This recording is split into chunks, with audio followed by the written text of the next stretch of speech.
না বলা হবে যে আমি হিন্দুদের পার্টি করি, ইলেকশন কমিশনের রেজিস্টার্ড ভারতবর্ষের সংবিধান মানা পার্টি করি,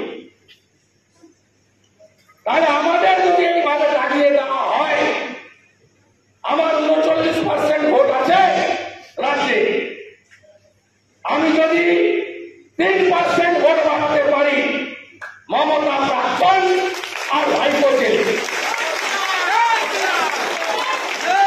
উল্টা কথা বলো না।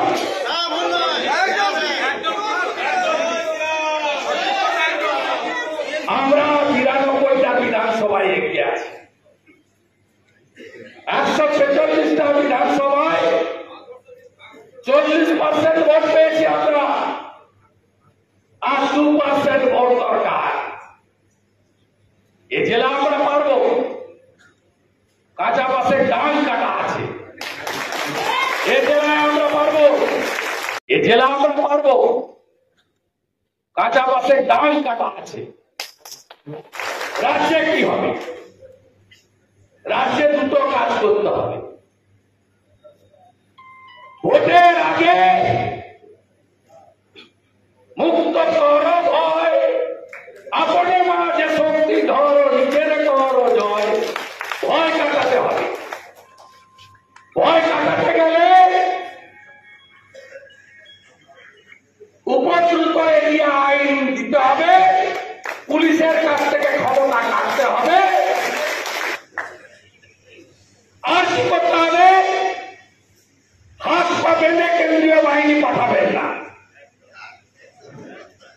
হাত পা বেঁধে কেন্দ্রীয় বাহিনী পাঠাবেন না। ইলেকশন কমিশন বদলে দেন এসওপি, আইনট চেক করার পর ওয়েবকাস্টিং এর অ্যাক্সেস সব ক্যান্ডিডেটকে মিডিয়াকে দিন।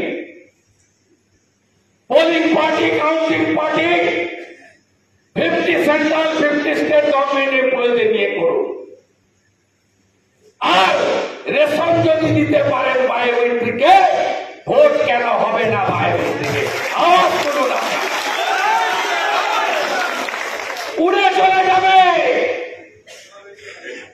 শুধু মুক্ত করো ভয়, ভয় কাটান, উড়ে চলে যাবে। লড়াই চলছে, চলবে।